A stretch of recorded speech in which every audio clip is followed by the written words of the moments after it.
welcome to another episode of Cooking with Craig. Today we're going to make pizza. So, well, yeah, I'm not even going to go the intro. You know the funny stuff. Haha. Anyway, so we're going to make pizza. So we're starting off with the dough. We're going to make the dough from scratch. We're going to grate all the cheese, but we're not going to make the sauce from scratch because the President's Choice makes a sauce that's good enough that why bother repeating something that's already good.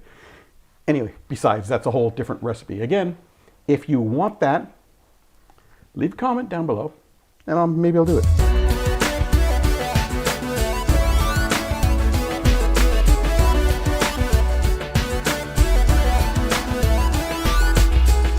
Five cups of flour in your bowl, to which you're going to add 1.5 teaspoons of salt and 2 tablespoons of yeast. If you're using a jar, you're going to use 2 tablespoons. If you're using the packets, it's going to be 2 of the packets.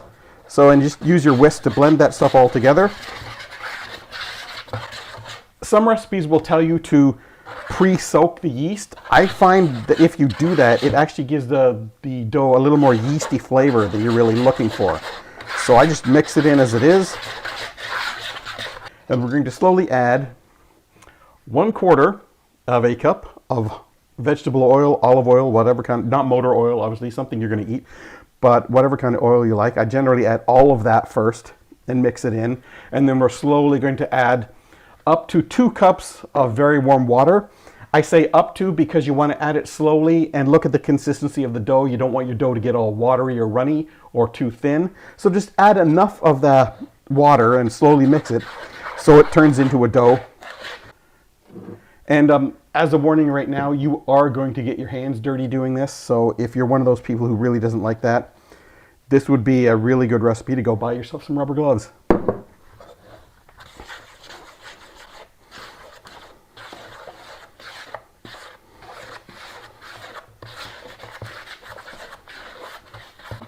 So one of the main things you really want to do with this is make sure that all the flour is getting wet. Don't leave any clumps down at the bottom. Try and, sort of fold it through when you're doing it. As I said, just add a little bit of water at a time.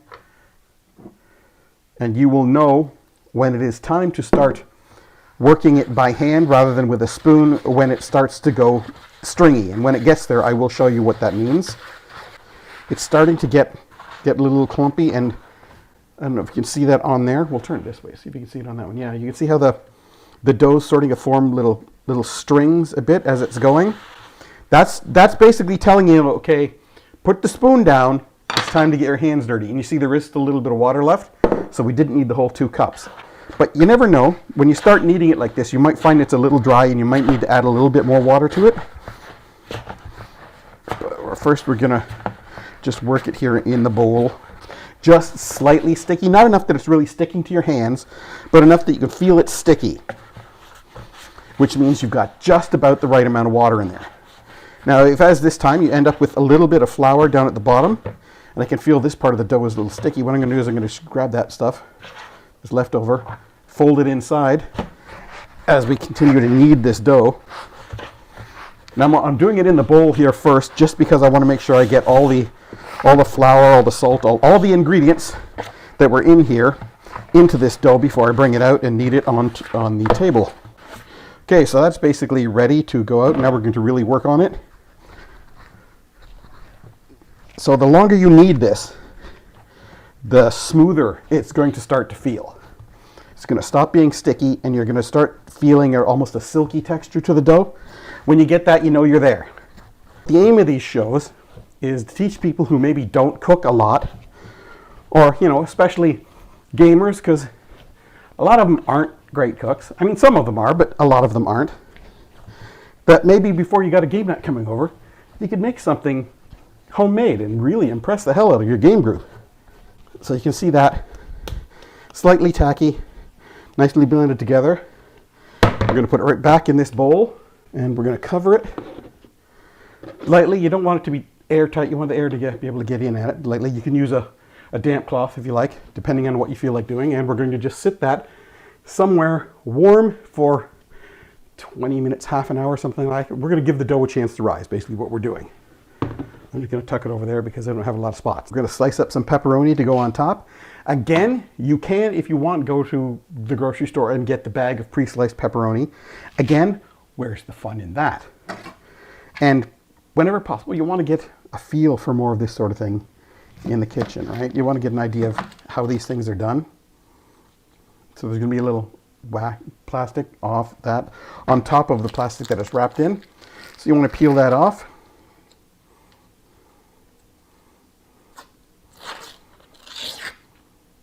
Okay. And we're going to slice the pepperoni. And now the nice thing about slicing the pepperoni yourself is you have the choice of making it as thin or as thick as you want, or as your skill level dictates. I suppose it's, a bit of both.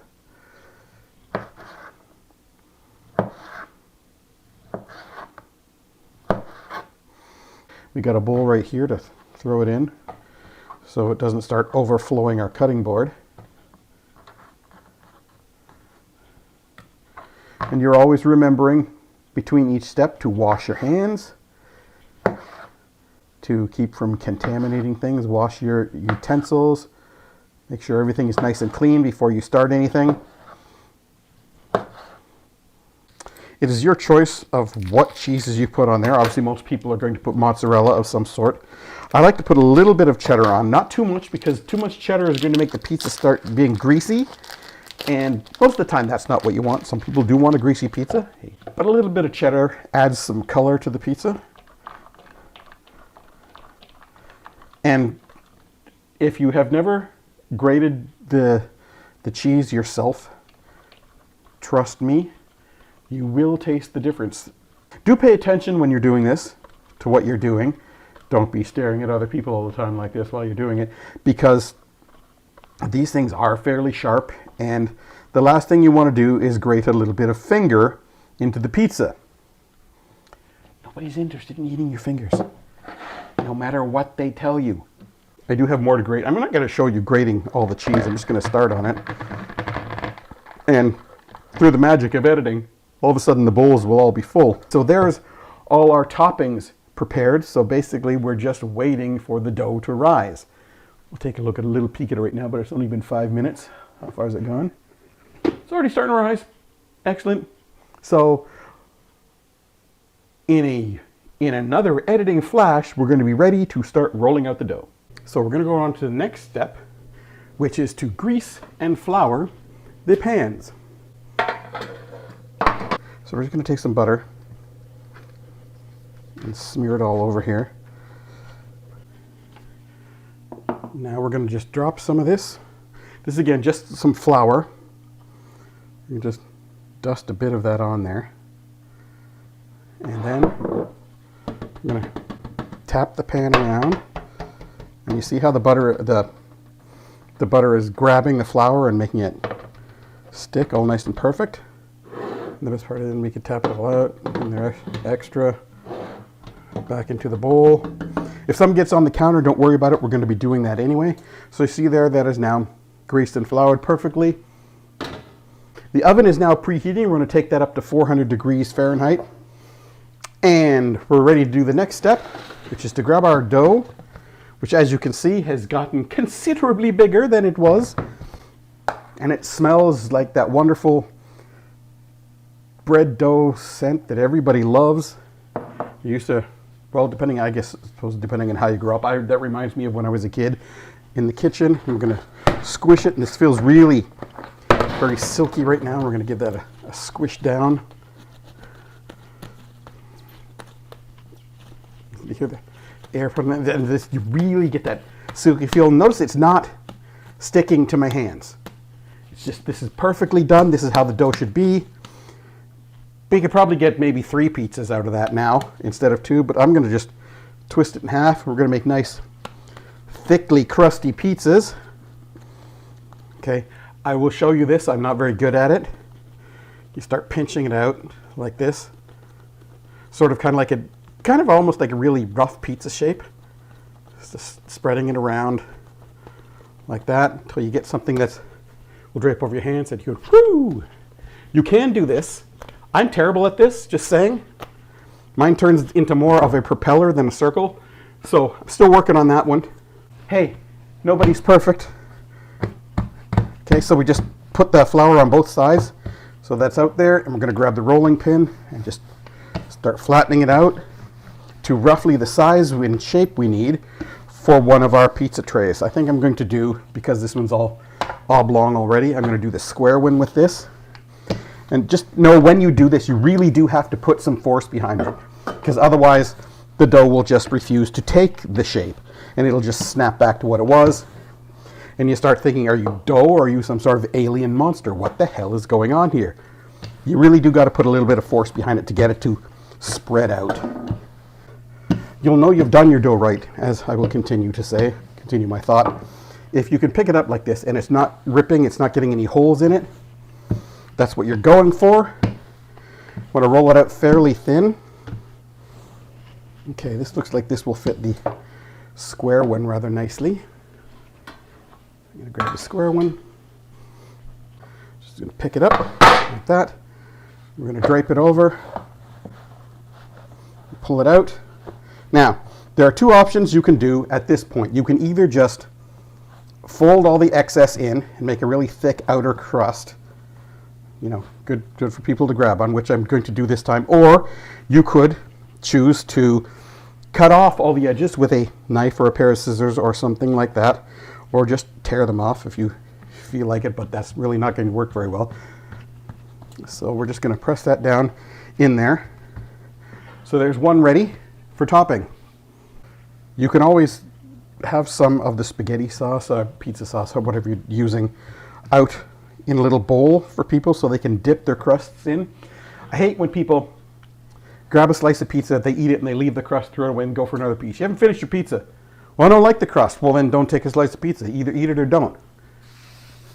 There are children starving in Africa. So now we're going to top these. So we're going to pour a generous amount of sauce. Again, this is up to you how much sauce you like on your pizza. I'm going to grab a spoon. I'm using the tablespoon measuring spoon to do it here, but anything will do. You don't want something that's going to cut through the dough. That's the big thing. And I tend to like to splash some sauce up onto the crust because it actually adds a little bit of flavoring to the crust. And then people are more inclined to like take a bite out of it rather than put it down and say, give me another slice of that cheesy, meaty goodness without trying. See, I think that's just a little thin. I'm going to add a little bit more sauce there. I like a real saucy pizza. Again, this is toppings. They're all up to you. I'm just showing you how I do it so you can get an idea. And now basically the biggest thing is that you've made homemade pizza dough. There are people who are going to be really impressed with you for doing that. So I start with some Parmesan on the bottom. Then we're going to go with, you saw me grating the mozzarella. This also has some Emmental and provolone and a bit of shredded Parmesan as well. This is a mixed blend of cheeses. I like a nice blend of cheeses on pizza. This is just, again, my personal taste. You put on what you like. Some of you might already be going, oh my God, that's too much cheese on the pizza. And others of you are trying to climb through the screen so you can eat it.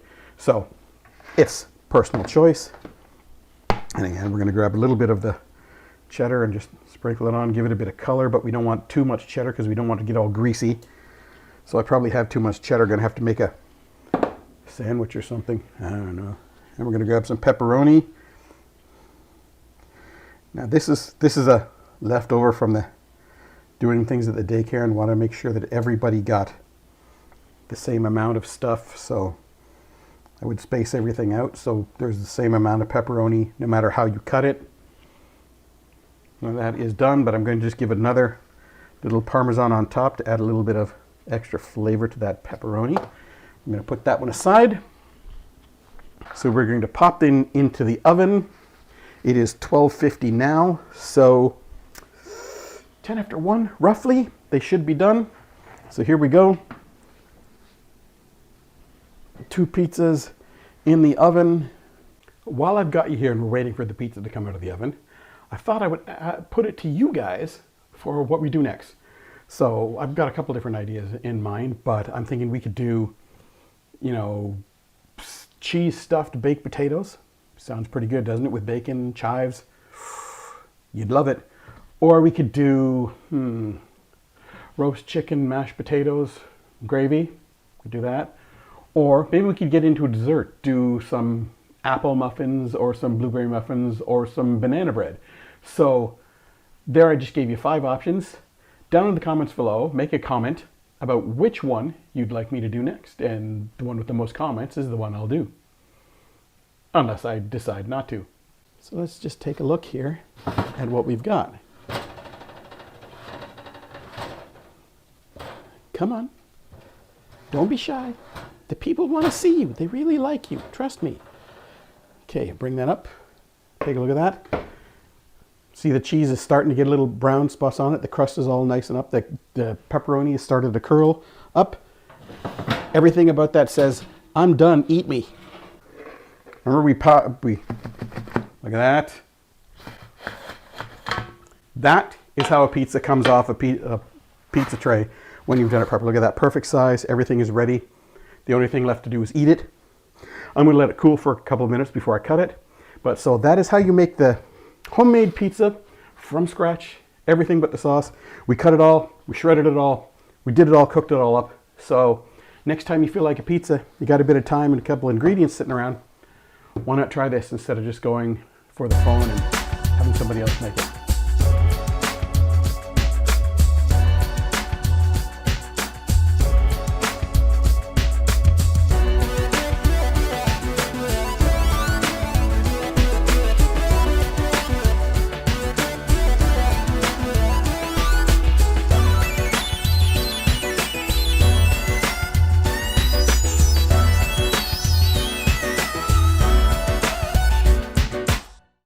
Oh, hi, you caught me in between recipes here. Just wanted to be a couple things to show you. So how about like this? That's right. Now we have Cooking with Greg merch for you to get. Hey, maybe I'm thirsty. I could use something. That's not it. That's the trophy for winning 4th place in the provincial Works Canadian Master Chef. Well, I suppose you could drink out of that, but really, put that over there. So really I could use something to drink. Look at that! We have glasses too! So, now you finish watching the video, head on over to the merch store and pick up some stuff. And represent. Do it! See you next time.